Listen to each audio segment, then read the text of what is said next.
Salut tout le monde, comment allez-vous? Moi ça va plutôt bien. Aujourd'hui on se retrouve pour une nouvelle vidéo pour parler du film Stalingrad. Bref, alors Stalingrad ou l'ennemi aux portes au Québec et en Ontario, Enemy at the Gate. Oui, on s'en fout de comment ça s'appelle un peu partout, mais voilà. Chez nous, Stalingrad est un film multinational réalisé par Jean-Jacques Hano, il est sorti en 2001.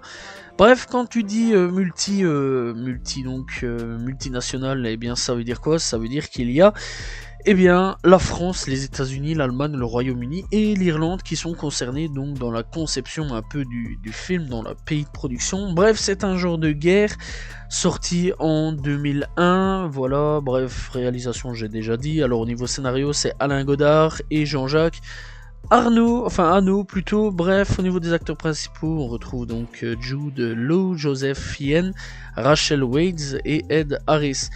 Au niveau de la société de production, on retrouve Paramount Pictures, Mandela Pictures, bref, etc., etc. Il y en a quand même beaucoup à ce niveau-là, et je pense qu'on va pas trop s'attarder dessus. Bref, alors l'histoire, ça parle de quoi? Alors c'est assez simple. Eh bien, c'est durant la Seconde Guerre mondiale en septembre 1942. Oui, on va parler à nouveau de la Seconde Guerre mondiale, mais pas n'importe quoi. Déjà d'avance, c'est un côté assez rare sur lequel on parle, et ça, c'est quand même assez intéressant. Bref, donc H, donc le petit bonhomme moustachu allemand, donc envisage d'envahir Stalingrad, excusez-moi, ville clé de l'URSS, donc qui le sépare de la victoire totale sur l'Europe. Les Russes se préparent à la défensive, un héros adhéré à motiver les troupes. Entre alors en jeu Vasily Zaitsev ou Zaitsev. Vasily, voilà, on va dire Vasily, je pense que c'est mieux. Alors, c'est donc un jeune tireur d'élite de l'armée rouge, doué d'une stupéfiante adresse au tir, et donc il est remarqué par un commissaire au peuple, Ivan Danilov. Et donc les deux jeunes gens donc deviennent amis, voire meilleurs amis quelque part. Et donc il faut savoir que à ce moment-là, l'URSS était clairement en train de se manger une fameuse dérouillée, voilà, et en manque de motivation sur pas mal de choses. Alors petite particularité, donc Vasily est un personnage qui existe réellement. En fait, toute l'histoire est un truc qui existe réellement. Voilà, donc ça il faut quand même le savoir. Alors Vasily, c'est un expert hein, donc dans le domaine du sniper, etc. Vraiment le mec c'est un expert tout court, voilà, toutes les cibles à peu près, enfin toutes les cibles il les a à un moment ou à un autre. C'est un truc de fou à ce niveau-là, c'est un super bon sniper.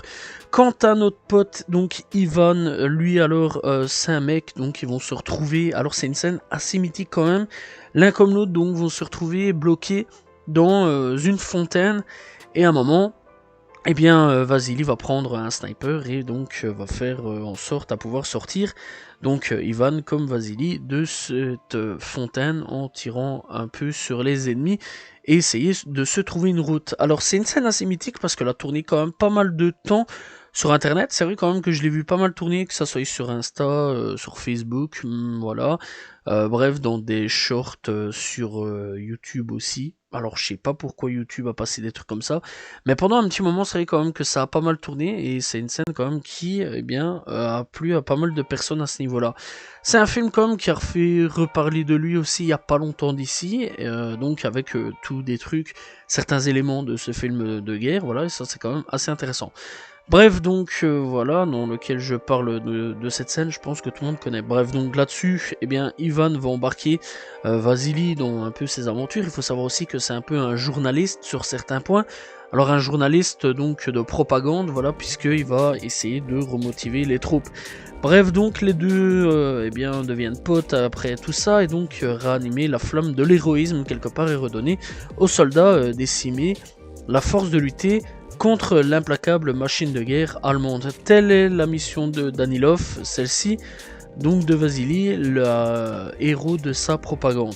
Voilà, encore une fois, ce que j'avais un peu parlé au niveau de la propagande. Donc dans le camp ennemi, l'état-major dépêche son meilleur tireur d'élite, le major Koning, et donc pour abattre notre cher Vasily, celui qui est devenu donc le symbole de l'indomptable résistance russe. Alors clairement, voilà, donc c'est un film centré sur Vasily et un duel entre l'allemand, donc Major Koning.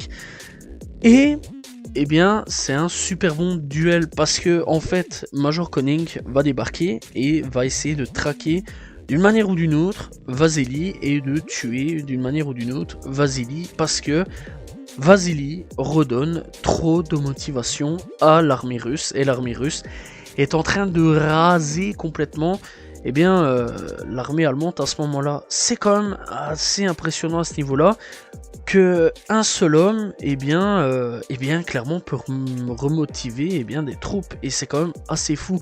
Et le pire là-dedans, c'est de savoir quand même que c'est une histoire assez vraie et Vasily, même encore aujourd'hui, on en parle quand même comme un sniper d'élite, vraiment russe, assez impressionnant et c'est quand même quelque chose, quand même encore aujourd'hui, on en apprend pas mal de choses sur ce garçon-là. Alors c'est pas dans les trucs à l'école que tu apprendras ça, parce que à l'école, on va pas se mentir que actuellement on apprend plus grand-chose, on va pas se mentir là-dessus.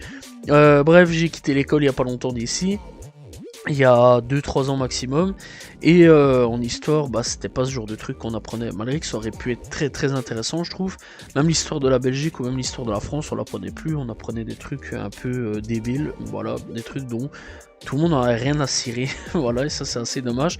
Je trouve que l'histoire, on n'en parle pas assez, parce que c'est quand même quelque chose d'assez très très intéressant, et aujourd'hui on parle vraiment des trucs pas du tout intéressants, et des trucs dont tout le monde en a un peu rien à foutre, voilà, genre vraiment des trucs de cinglés dont tout le monde en a un peu rien à cirer, quoi.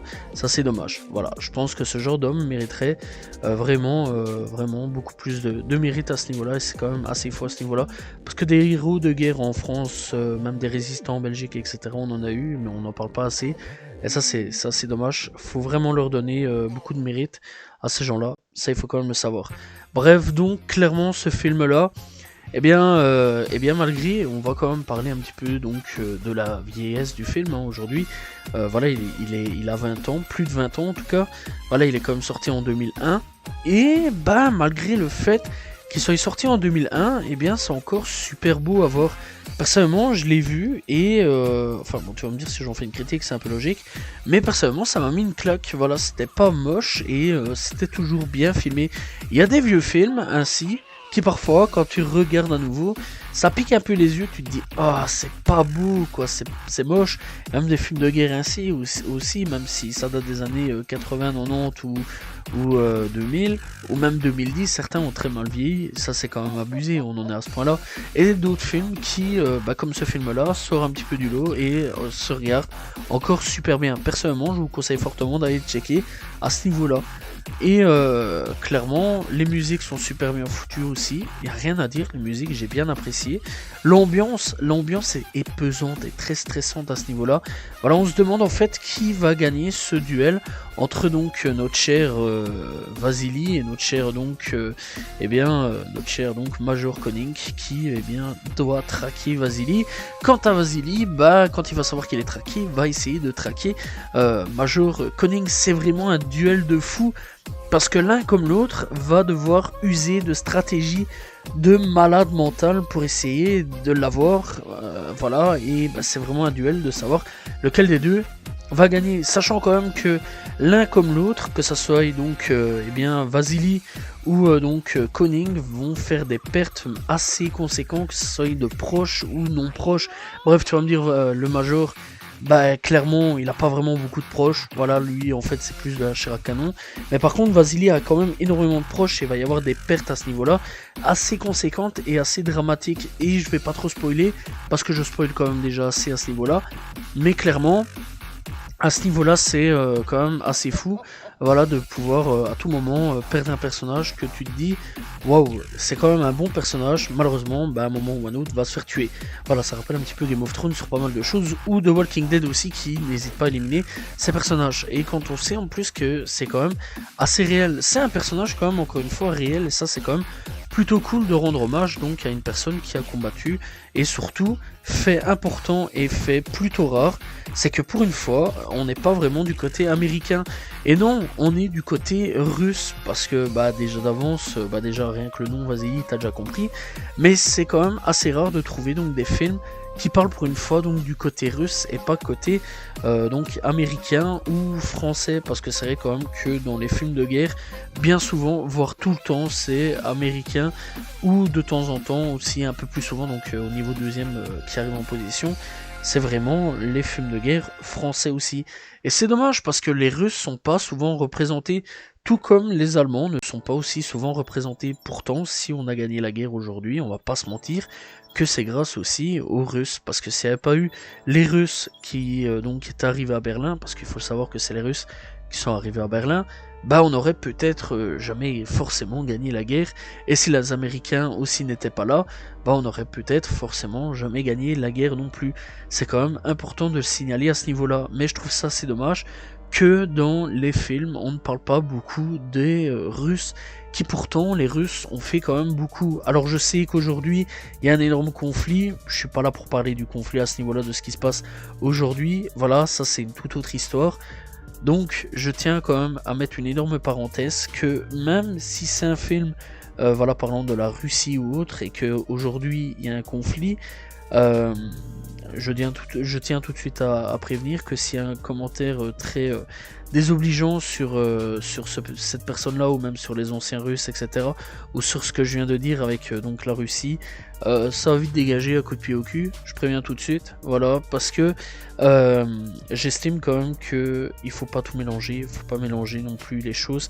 Voilà, c'est pas parce qu'il y en a un qui fait la guerre d'un côté actuellement, et que voilà, c'est la guerre en ce moment, qu'il faut mélanger les choses.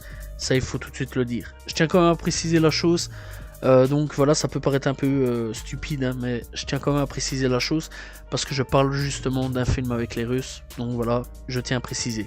Bref, donc dans l'ensemble, moi personnellement, c'est un film que je vous conseille fortement. Alors d'accord, ouais, ça avait une forte, on va dire, une pseudo-forte propagande russe sur donc ce soldat, mais c'est un soldat qui mérite vraiment, vraiment une vidéo aussi à part sur son histoire. Je trouve que c'est assez intéressant.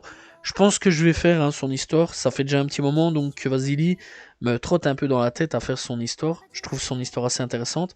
Et eh bien, pourquoi pas se retrouver donc dans une prochaine vidéo sur l'histoire de Vasily. Donc voilà, et je trouverais ça assez intéressant à ce niveau-là. Dites-le moi si vous le voulez dans les commentaires. Bref, quant à moi, bah, je vous laisse vraiment aller checker donc ce film Stalingrad, disponible donc quelque part sur internet. Je sais pas si c'est sur Netflix ou autre, ou de l'acheter en DVD. Je crois que c'est mieux de conseiller d'acheter en DVD. Voilà. Et si vous en avez pas envie, internet est votre pote, les gars. Je vous conseille vraiment d'y aller.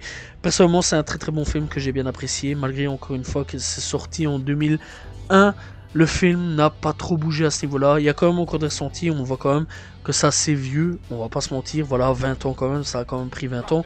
Mais sinon, dans l'ensemble, c'est un très bon film que je conseille fortement d'aller checker. Voilà, c'est donc la fin de cette vidéo sur le film Stalingrad. J'espère que donc vous avez apprécié la vidéo. Encore une fois, je vous conseille vraiment d'aller checker donc ce film qui est vraiment excellent. Voilà, on se retrouve donc très prochainement pour parler d'un nouveau film demain pour une nouvelle vidéo. N'hésitez pas donc à vous abonner, liker, commenter, partager, c'est important. Voilà, salut tout le monde, ciao ciao.